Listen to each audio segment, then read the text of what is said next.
Well, welcome. We are live from Pelican Bay State Prison on B-Yard. I want to introduce you to the communication majors, intellectuals, thinkers who have been struggling and working all semester long on research. I'm comfortably standing behind the podium, which has been graciously donated by the chapel, and we are putting to use all of the intellectual tools available for this window for the opportunity to be a part of Ideafest. These are communication major juniors at Cal Poly Humboldt, enrolled students, and every single one of them has been grappling with Communication 319W, which is our theory and research methods class. No exceptions. Every student on campus has to take it, and every student at Pelican Bay has to take it. You have a handout in front of you of the research projects that have been emerged. In my dreams, every single one of these students would be a part of a wing there, standing next to their poster and talking to you individually about Kenneth Burke and the Pentad. But in this situation, what we get is a snapshot, an hour, a chance to have conversation. And so what I'm going to ask is we're going to ask the students to introduce themselves, say hello about their research project, and then we're going to try to save at least 25 or 30 minutes at the end for casual conversations, for you to ask the kinds of things that you've always wanted to know about prison education and to get to know some of these amazing Cal Poly Humboldt students. I want to give special thanks to Sydney, who's helping to staff the room right now and making sure that all the pieces work. We give a big appreciation out to the educational staff here at Pelican Bay. Ms. Rexford, Flores, Wallace, Sherinian, Good, and every single part of the educational and correctional staff here that make this possible. We also want to thank Dr. Austin Roberts, who shared 20 minutes of the back end of his class to make this possible. We appreciate Dr. Roberts quite a bit. And of course, we appreciate the staff at Ideafest for making this possible. I want to welcome our first speaker today, who also has an introductory framing statement. I welcome Mr. Antonio Barajas.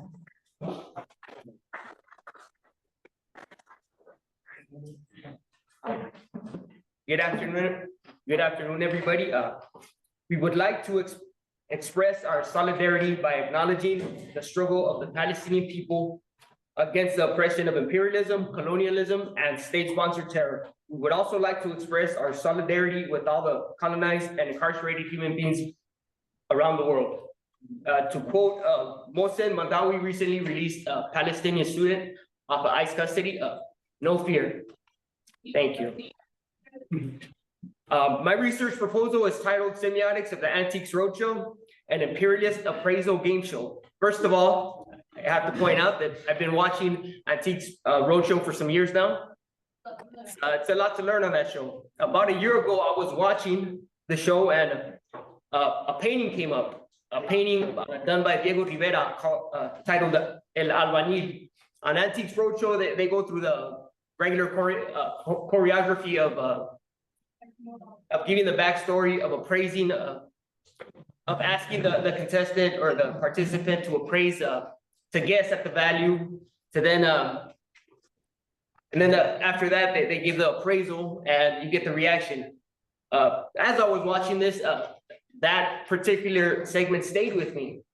I was hearing the show talk and the whole conversation about the painting, but the painting itself, it struck me. No, it reminded me of the Mexican Revolution. It reminded me of the United States invasion of Mexico. It reminded me of my heritage, of my ancestors, of working class people in Mexico.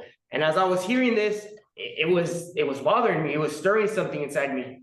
So my research will be just to better understand that for myself and for the tens of viewers that watch Antiques Roadshow. So that's my labor. So thank you. Next, I'd like to present Mr. Francisco Vallejo.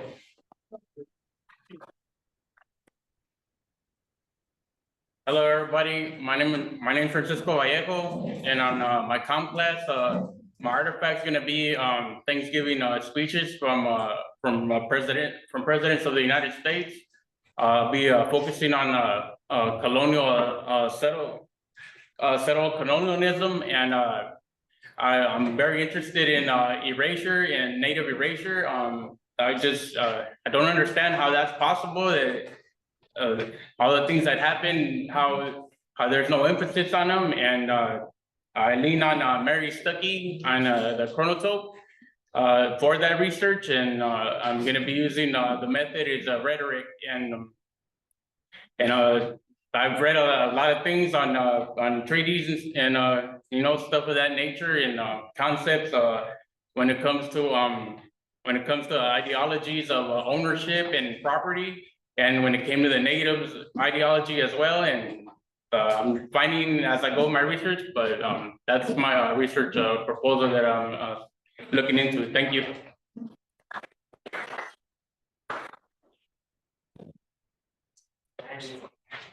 Hello, my fellow lumberjacks. Thank you for having us.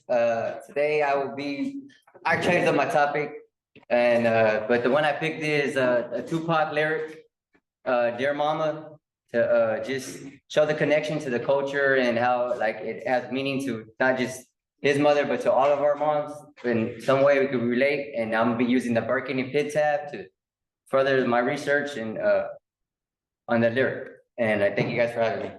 What's your name? Oh, my name is Manuel Lopez.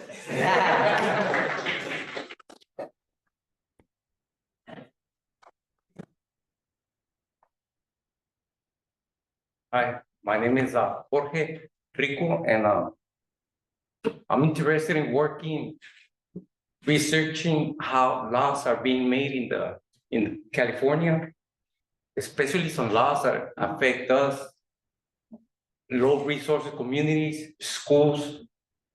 And I would like to know why some people are indicated to form these laws.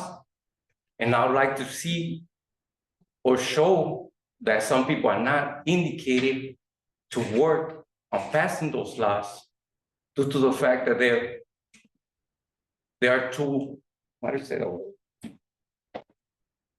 They're implicated, too much implicated in regard to crime, so in regards to the area that they live.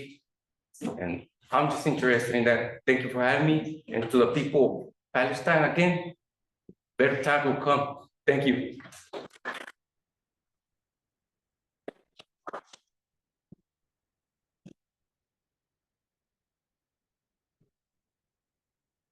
Hi, everybody. My name is Jose Perez, and my research topic will be on chocolate, which I have titled Rhetorical Analysis of a Chocolate Empire.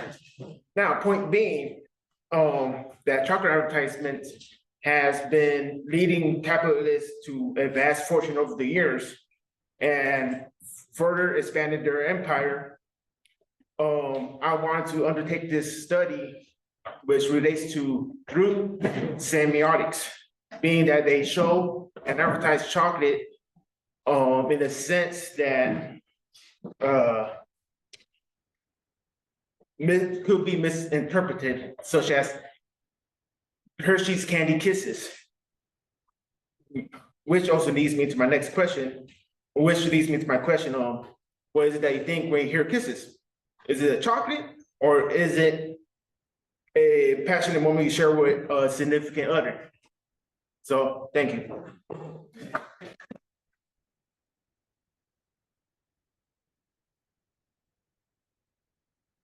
Chris, you want to break the page,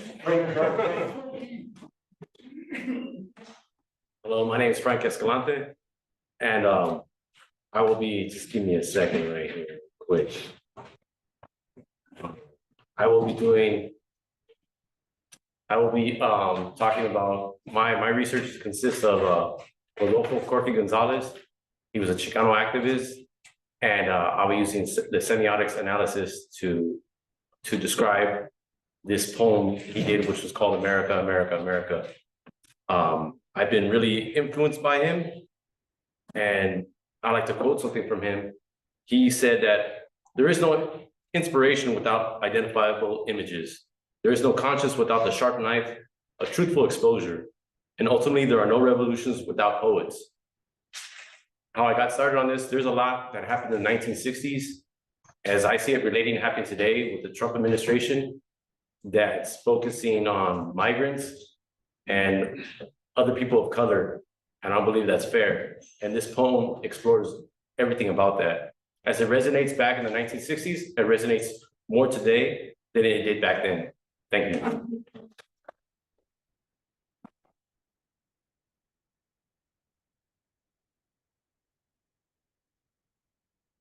My name is Eric Avalos. Today, I'm like, my proposal should have been a little bit more further, but I kind of cut it down a little bit, to actually expand on the support that we as immigrants need in order to continue to make change for a better future. It has been established that within the immigrant community, we can, that conflicting versions of what consists of a legal worker and a valuable asset can be found in the rhetorical affirmation supported by quantitative research and data empirical information rather than its political accuracy. From a controversial perspective, we have seen that many immigrants have not only have lent their expertise to unrelented emergencies that have accompanied many immigrant children through the Afghan wars and the what's called pearl crisis that conflicted Afghan, you know, once the US actually had to evacuate. That show that through a controversial issue is that why should immigrants support or even force their exerted work upon themselves to engage in this line of crisis lowering? So my proposal is to actually show that immigrant workers are a valuable asset to not just only to this country and to the nation, but to US in general. Because as you can see, 59% of these talented minds dedicated to the expansion of artificial intelligence through PhDs graduates are employed by US firms. And additionally, in existing research, it suggested that immigrants in the US are more prone to partake in creation of businesses in comparison to a non-immigrant. So what I'm trying to expand is that I want to show that immigrants as myself and many of us right here around our class, we have proven our worth, and we could continue proving our worth just by giving us a chance and allowing ourselves to grow. Thank you.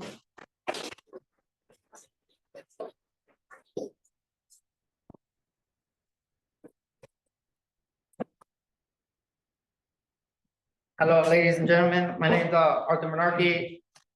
When we hear the conversation between mental health and social media, it always often centers around negativity. But what if we flip the script and we looked at how technology and social media can actually help us? Which brings me to my research and my paper. But I'm going to create a well-structured survey to uncover the benefits of how social media and technology can offer meaningful insights, how digital platforms can support mental health, foster connections, and enhance young teenagers' well-being. And that would be my creating a survey to figure that out. Thank you.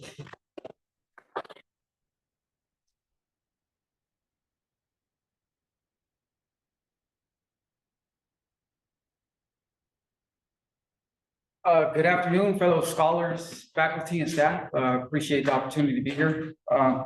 My name is Adrian Garcia, and my research proposal, my research paper that I've been working on is a Burkean pen-pad analysis of Bush's rhetoric addressing the war on terror.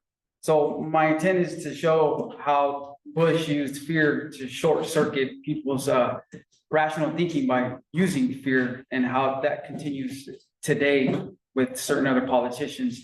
That way we can be aware of it and be acknowledge it and understand it a little better when you have politicians that are continuing to use those and play on our emotions to try to get us to support their policies and further their agendas. Once again, I thank you for your guys' time. Appreciate you. Have a good day.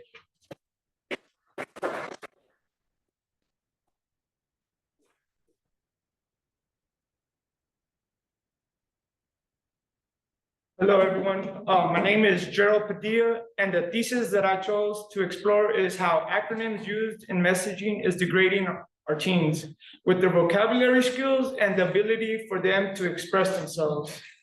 The reason I chose this issue is because as we know it, the future is here and the future is AI. Whether we like it or not, eventually we are going to have to integrate with this tool in which it will be a big part of our daily lives. With that being said, we can't lose the ability to intermingle with one another because the sole entity that differentiates us and technology is the ability to show empathy. And the method that I will be using is in semiotic analysis, Daniel Chandler, modality and representation. Thank you.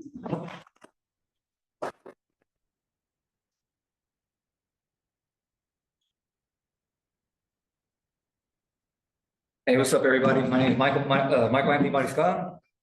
And today I'll be introducing a subject I am passionate about and I feel is very vital, not only to my healing and understanding, but also to bring a counter narrative to the negative stereotypes about where I come from. The title of my project is The Marathon Continues, Extending Epidictic Chicana Rhetoric and Nipsey Hussle's Lyrics. My analysis and artifact focuses on how, rest in peace, Nipsey Hussle, a community activist and artist, uses his lyrics in his mixtape, The Marathon, to reframe community, survival, and gang culture, not as criminal or violent, but as a response to systemic abandonment. He tells a story of how survival, love, and economic independence is what his community values most, and that is often erased in mainstream media. I also include Michel Foucault's discourse on language and his theory of exclusionary discourse, which helps explain how dominant institutions like mainstream media silences and criminalizes marginalized voices, especially when labeled gang-related. Nipsey resists this exclusion by taking control of his own narrative. It was a power and agency to believe in my own humanity and story that served as a message and resonated with me and why I chose this topic. And it's actually became my purpose, because no matter the label, gang member, ghetto, inmate, lifer, incarcerated, whatever term we want to use on anybody, that I and people with my lived experience, they matter too. So I believe my research matters because it challenges how American society both profits and criminalizes Black and brown storytelling. It asks us to look deeper into the systems that actually create these outcomes, create the hood, and to recognize the intelligence, dignity, and survival strategies embedded in the very cultures we too often dismiss. Thank you.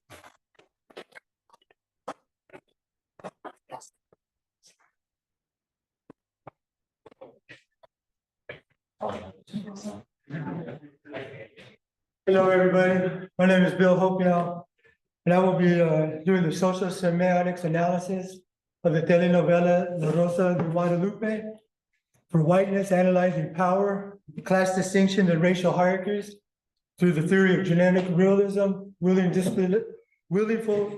suspension of disbelief, and erasure of one's identity.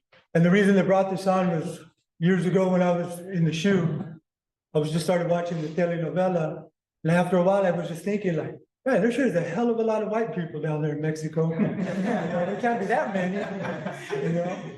So I started realizing like, man, why is the maids always the darker skinned? You know, how come they don't have the darker skinned, you know, leading the company, or, you know, the rich one and all that stuff. So I figured just one day I thought like, man, I'm gonna bring this up and try and, you know, challenge it and stuff. And there's been studies done on it before, but I think maybe I could throw a new twist on it for you guys. Thank you.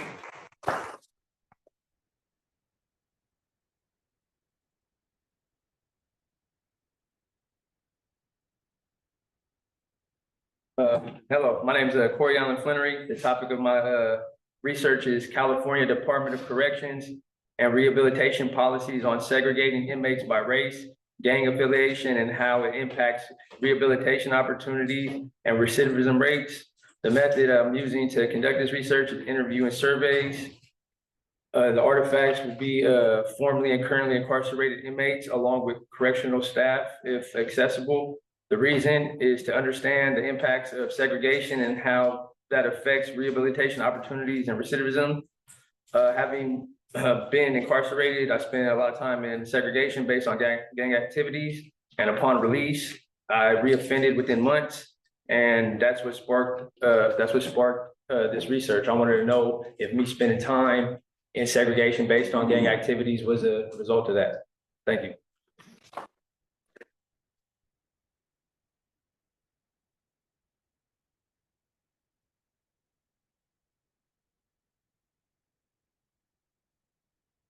My name is Davion Holman, and I'll be using a Berkey and pen tab by Kenneth Burke. And I will use this study to examine hip hop lyrics of Jay-Z and Nipsey Hussle. The importance of this work is to better understand the struggles of growing up in the inner city, the choices that are made as a means of survival, and how being misguidance is associated with the street life, plays a factor in the choice you make. My thesis is self-representation, a Berkey and pen tag of hip hop lyrics for representation of culture, survival, and misguided youth. And I feel like this is important to dissect because a lot of choices that we make, is choices of survival. It's choices of, we don't know no other way. So we do things to survive. It may not be right, and in the eyes of regular people, but to us it is right, because that's all we are working with, by the means that we do have, growing up in the inner city. So I hope that I'm able to shed some light on things using these hip hop lyrics, and that's it. Thank you.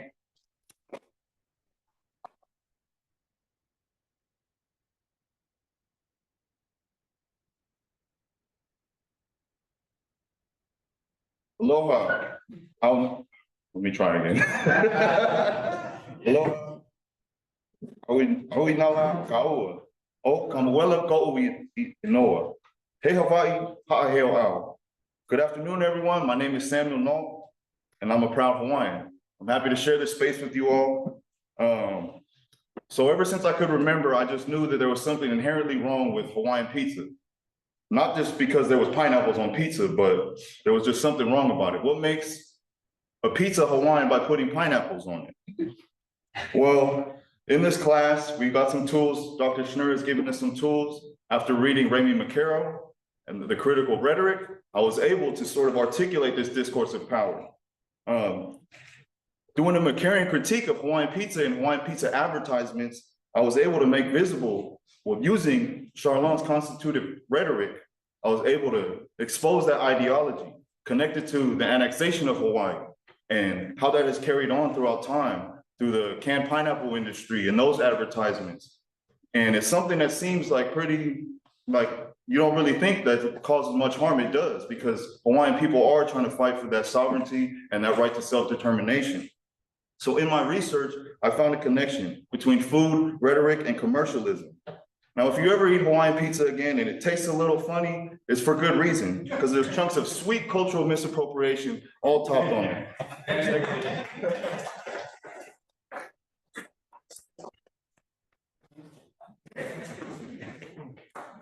My name is Steve Cortan. I just want to say hello to everybody in the Arcata campus from our Pelican Bay campus. And as you guys can see, we're required to wear school uniforms on our campus.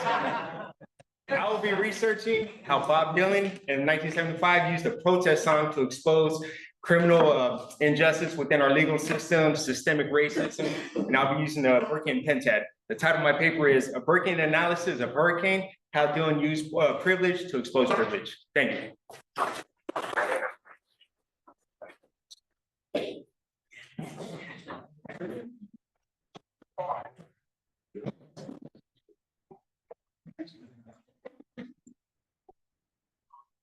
Good afternoon, staff, faculty, and fellow Cal Poly lumberjacks. My name is Benjamin, and I'd like to thank you for making this platform available to us. It's a great privilege to be here with you. Today, I'd like to present my research proposal, which I've titled Generational Relevance. Here, I will touch on what J's, also known as Jordans, means to you and how they've influenced the sneaker culture. As someone that never owned Jordans, it's fascinating how it went from a pair of shoes in the 1980s to a whole new brand on its own. from the inner city to the mainstream. Generations have now recognized Jordans, the symbol, and what they associate it with. I will be using a mixture of survey method and interviews. And I like to interview people with different demographics from each era to see how this played out in their lives. Thank you again, and we appreciate you.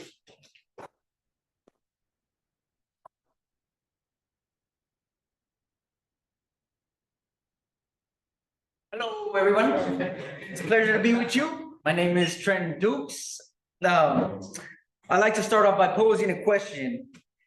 How did the Black culture provide a counter narrative that challenged stereotypes in the midst of the Jim Crow era?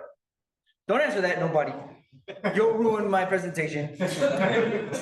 I can answer that in 3 words. In the lowest voice you could think is love, peace, and soul. For those of you who can recall the calm, cool, and dignified persona of Don Cornelius, I ask, what did the whole platform of Soul Train evoke? For some, pure happiness, good vibes. Heck, for our pirate captain, Dr. Schnurr, an episode of Soul Train comes on, and I know he's doing the boogaloo. Where systemic oppression was at an all-time high and racial segregation existed all throughout America, one of the most profound rhetorical impacts the Black culture made was the creation of Soul Train. African Americans were marginalized even worse back then in nearly every aspect of life, including media representation. This kept stereotypes that reinforced racial prejudices alive and well, until this groundbreaking show redefined the racial landscape and gave representation to marginalized voices, proving that love, peace, and soul, in the deep voice, can change the course of history. Created by Don Cornelius, Soul Train became a platform for Black music, dance, fashion, and culture at a time when African American expression was frequently suppressed and distorted in mainstream media. My essay employs rhetorical criticism to analyze how Soul Train functioned as a cultural artifact that challenged racial barriers, reshaped American popular culture, and empowered the Black community in an era still trying to shake its Jim Crow backdrop. Thank you, guys.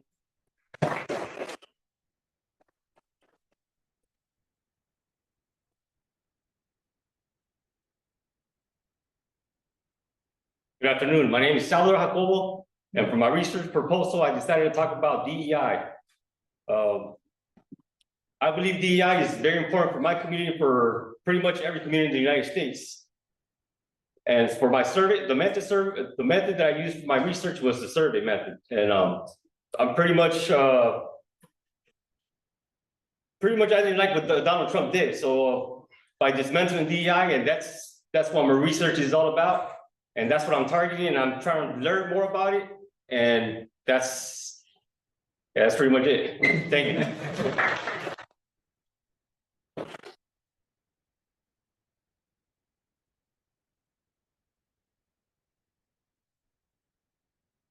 Good afternoon, everybody.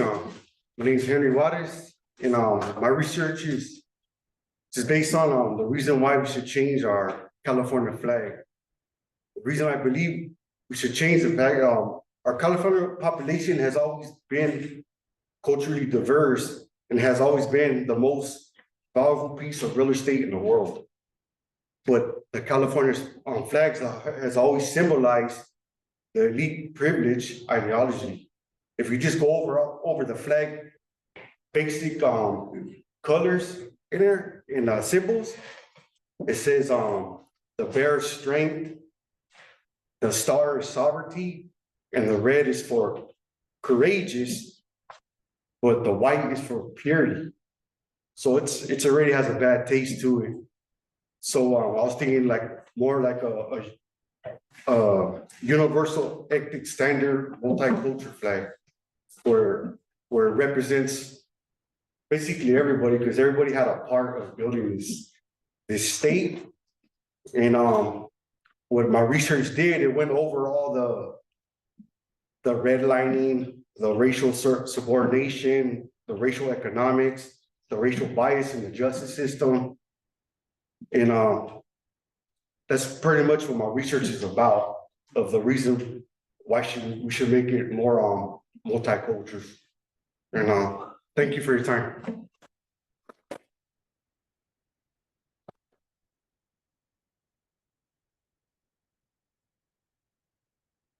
Good afternoon. My name is Berta Carball. To all the students, faculty members at Cal Poly, thank you for this opportunity to present my research proposal. My research proposal is on Marxism political economy in the Communist Manifesto. I would be using a pentad method. I'm gonna try to analyze it as much as I can using that method. I'm also gonna be using Stuckey's Kurta time and space method to discuss the atrocities Stalinism did to the Russian people. And lastly, I'm use Mr. Marx and Engels' military materialism method that he used to critique political economy. But I'm gonna critique Marx's political economy. The reason why I decided to do this is because I didn't know anything about Karl Marx and Engels, and I kept losing every battle.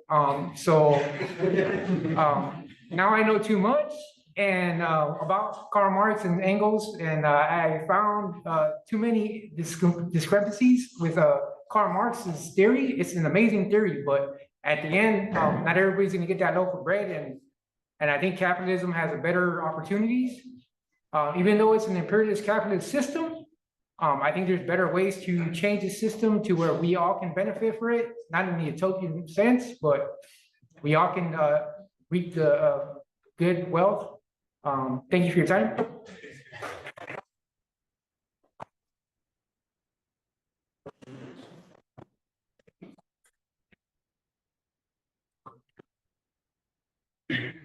Good afternoon. My name is Dominic Conjardo. This semester, I'll be working on a rhetorical analysis of noise music and how any noise can be used. I'll be utilizing the method of rhetorical criticism done by Sonia Foss. Traditionally, music has been used to express states of awareness, emotions, or anything related to culture or society, in a sense. Music is an arrangement of harmony. It's structured, represents language and symbolic order. Simon Reynolds, author of Audio Culture, wrote, "Noise is the antithesis of meaning if music is language." Rewind that one. If music is language, then noise is like an eruption within the material out of which language is shaped. I chose this topic because kind of music kind of liberates me from the confines of these four walls that, oppress me on a daily basis. So it's kind of like my way just to escape reality. But that's why I kind of chose this topic. And noise music kind of goes against the conventionalism of musicality of, how it's structured in a sense. And I think noise music kind of goes against all that. And that's literally what my talk's about. Thanks.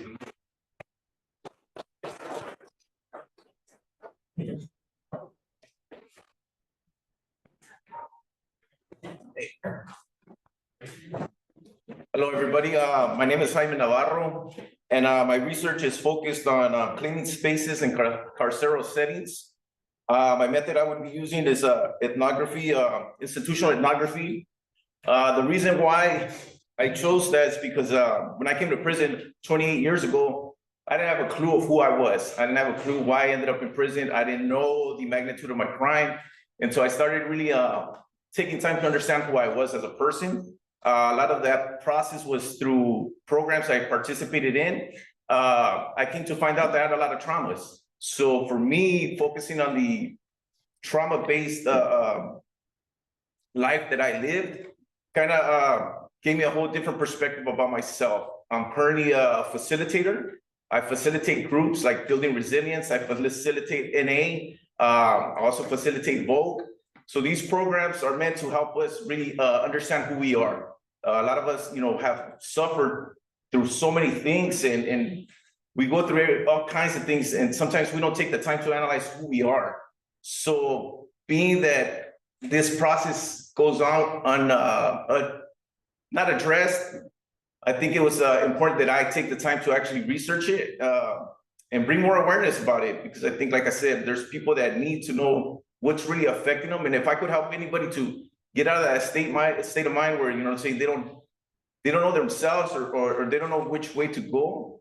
For me to add some kind of knowledge or awareness is something that I find interesting. So thank you.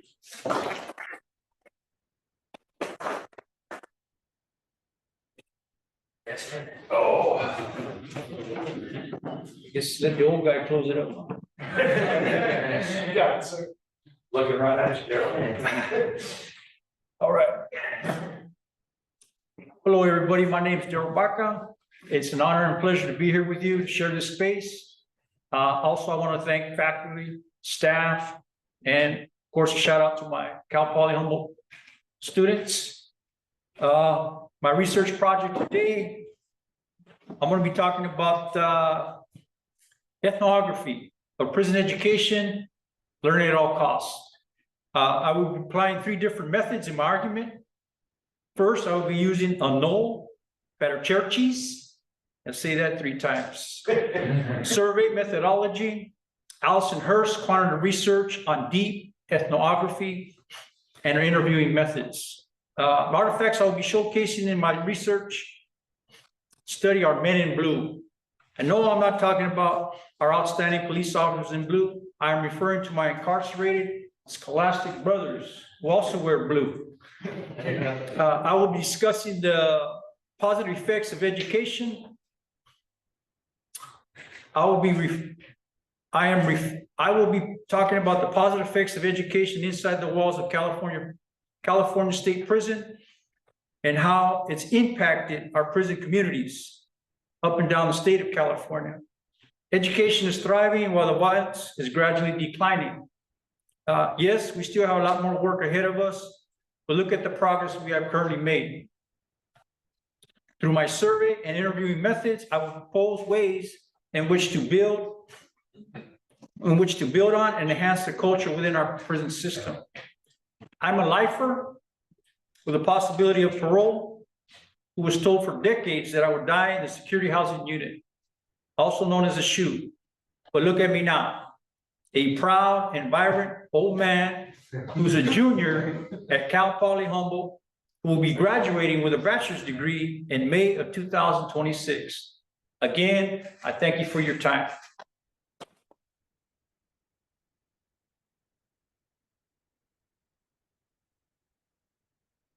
You got to know that when given the opportunity, these guys will drop gems on you and provide insights of intellectual engagement. To ask them to respectfully share the space meant we wanted to make sure that there was conversation time. Transporting from library 317, it's question time. We want you to ask them about what it's like to be a scholar here. Ask them about their research. We're gonna play this freestyle at this point. The window is open. Sydney's gonna point at y'all. Raise your hands, and one at a time, you can just ask your questions. They're gonna be as honest as they possibly can, but we want to break the barriers as much as we possibly can between Pelican Bay and the Arcata campus right now. So the space is yours. Ask a question, make a comment. Be shy. Oh boy. You don't be sure. Okay, I guess I'm being shy. Oh, if you'd like to ask a question, Richard. So I just come with that? Yeah, I don't think they will hear you over there.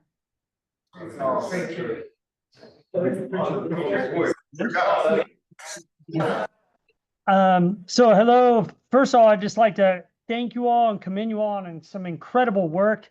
Your presentations were amazing. I got a quick question though for Frank Escalante. Frank, I was really captivated by the line you selected from Corky Gonzalez's poem about there being no revolutions without poets. Who do you see as the poets of the modern day, coming from the space that you're within? Who represents that potential for revolution for you? Everybody in this room right here. Everybody in this room right here. I've had numerous talks with my classmates, and even though we know that race is a big thing today, but when we come to the classroom, we put those differences aside and we see each other as scholars. And there's nothing wrong with that, looking in the mirror and knowing that, I'm brown, you're black, or, you know what I mean, are native. The fact is that we all see in our lives that there's been an oppression with each other, right? And then we can relate to Palestine, right? And everything that we've been taking through ethnic courses and stuff like that, we see certain groups that are displaced and dispossessed of their land. And we see that with Palestine, you know, we're standing with solidarity with them. And we don't think that, you know, we see the imperialism and colonization that's happening over there. And there's revolutions over there.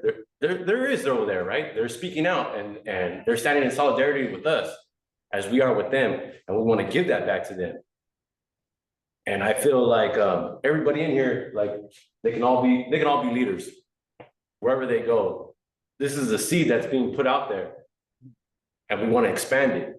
You know, that's why we have these conversations with each other, and we want to have more conversations. We want to put this space. We want to have this right here, this whole digital thing that's going on right now. We want to have more of it. That's what we want. But yeah, they're here. They're just like, it just takes a while for them to come out the woodworks.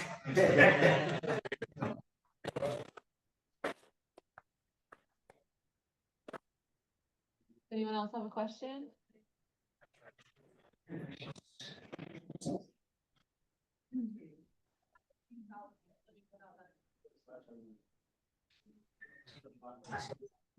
Can we ask them questions?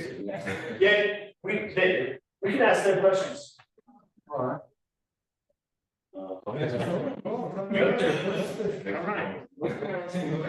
Superintendent says question beyond. Hi, everybody. Besides Cindy and I always forget his name, is Dr. Ramen Noodles in a sense. Can't remember the last name, but how does it feel to talk to a classroom full of, you know, incarcerated scholars? No? Answer that question. And I think we can, JD, will you say something? Because we can probably hear you okay. Yeah, can you hear me? Testing. Just proceeds. Okay. I mean, one, like, I know I've visited y'all twice now, since last year, and I think I can express wholeheartedly that the feeling in this room is palpable. To hear you guys and what you guys are doing your research on, the efforts that you're making to complete research, just to take on those efforts is a feat within itself.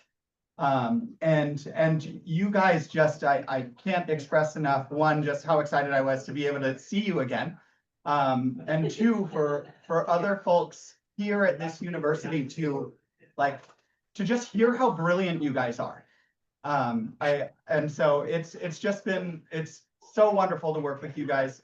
I guess I do want to kind of like, for the sake of context building, and maybe I showed up a little late, so I apologize for my tardiness. If this was already answered, but what are the challenges that you're foreseeing in being able to conduct the research that you want to conduct? Like, how do you put forth that effort to get the best research that you can? Many cell phones.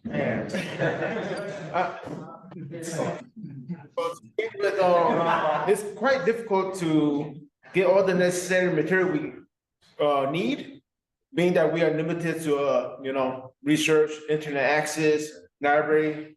But the point being is that this place has given us the opportunity, at least, to further ourselves, to get educated. And it's like, we are grateful for that. Anybody else would like to add to it? No, so, all right. Well, as far as myself, just all the work that Dr. Max that he's helped with and stuff like that, you know, reading Foucault and McCarroll and Mary Stuckey and stuff like that. I mean, they're just what they bring to the table. It's like I have to read them a few times, and then I come and grasp with him, just like the linear time and stuff like that was that Stuckey was talking about, and as far as the past, you know, the birth or whatnot that they give you for in context, so that you can stay with the narrative and keep that afloat, or you know, the creation of history in a sense. So I mean, it's just a lot within that material for me just to go in there and to get understanding. I mean, to me, the education right there, I mean, that says it all right there. I would never bump into nothing like that. Coming, just being in here for 20-something years, and then, you know, out there in the streets or whatnot, it was just something that I wouldn't even have thought of. And now finding myself in books and reading all the time and talking to my people, it's like, I don't even know who the hell I am. So you know, so it just, that's what it is to me, at least, you know? My name's Antonio Barajas. Hi again. There's a lot of challenges in here. The environment, just sitting down and being able to read. Right here, the housing, the cells have a bunch of punctures, you know, so you could hear everything. For me, it's difficult just to sit there and concentrate and be able to read something because of all the noise. And a lot of us spend time in the shoe. Some of us have spent a lot of time in the shoe, and that it affects you. It affects anybody being incarcerated. This environment is we're used to it. Yes, we adapt to it, but I don't think I've never wanted to truly normalize it. Information is hard to come by. We do have great resources. Thank you, Sydney. Thank you, Ms. Conover. There's a lot of good people right here willing to help, willing to give us that information. And I do think about, oh man, if I had the internet, if I had access to like a lot more information, and Cal Poly Humboldt, JSTOR, we have EBSCO, there's a lot of resources there. So you just make the most, like we've all lived, we come from marginalized communities, and we make the most with what little we have. And that's exactly what we do. Would it be nice to be able to research something, Google something and get the answer? No, super nice. But no, you got to work with dictionaries and you bug your professors, you bug people that I work in education, I bug them with questions. So you just have to be creative. So it adds, as much as it's taken away from us and as much as we're restricted, I believe it does add to the strength of our arguments, of our way of researching. It's a little past, it's a little behind, obviously, with the digital age, but I mean, we're adapting. They gave us laptops here. It took me, I'm still trying to figure it out all the way, but the Cal Poly has helped us immensely, and we all just want to say thank you for everybody and for this program. So. And I want to say special shout out to our librarian Garrett, who helps all the time. Hey, raise your hand in the room if Garrett has hooked you up with a good insightful argument and research right there. There it is. Send that right over there.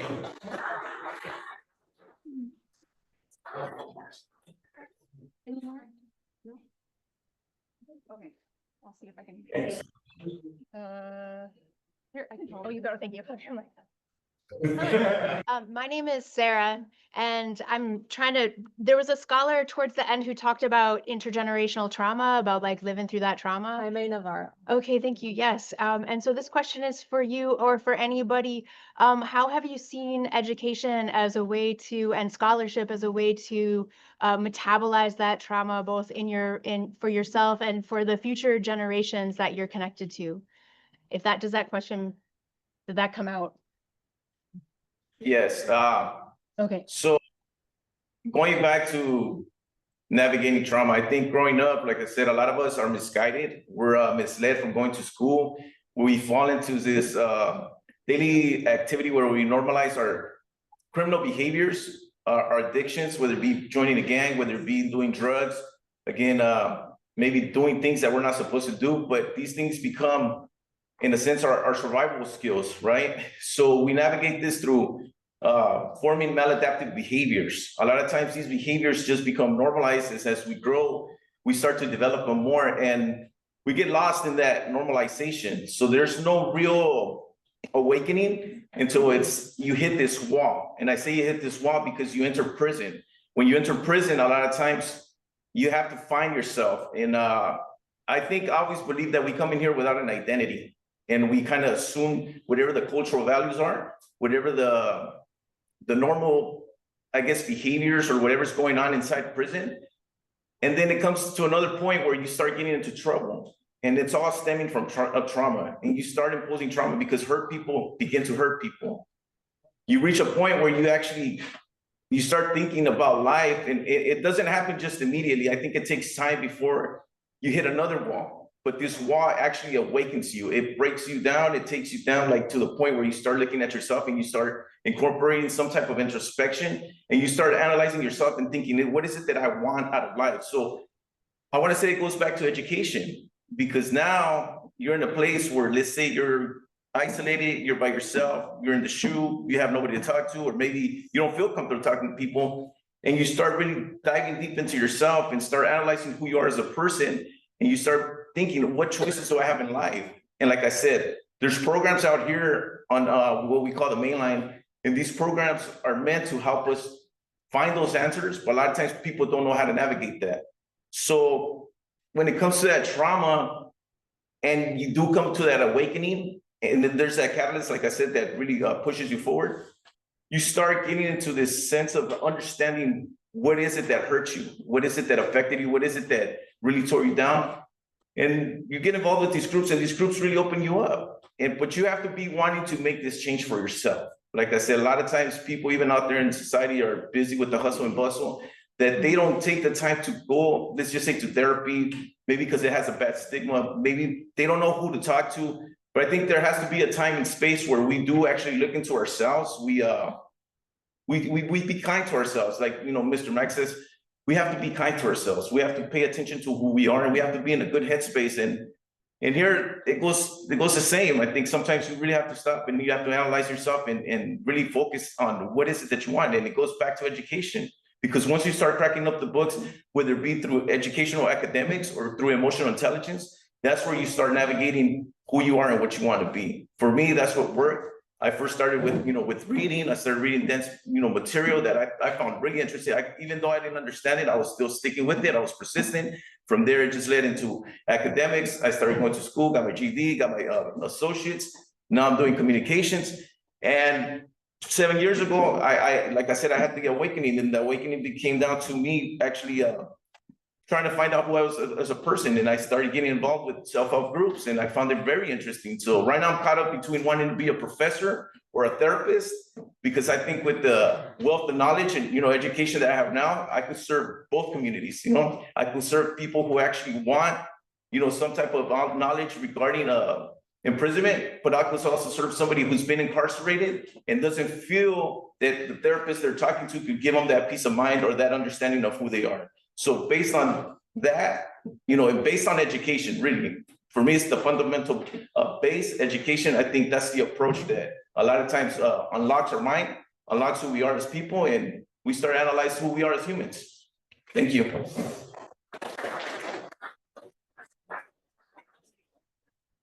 Hate to do it, y'all. The count is here. We have a requirement that we have to finish up our event.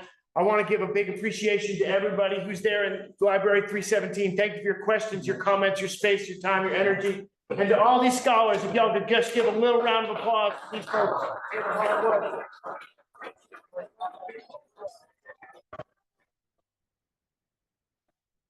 Thank y'all so much. Shout out to Sydney. Thanks a bunch to Jessica from the library. Dr. Capps, Provost Capps, thank you so much. Garrett, we appreciate y'all. See y'all soon. Please be well. Sorry, guys, we gotta go.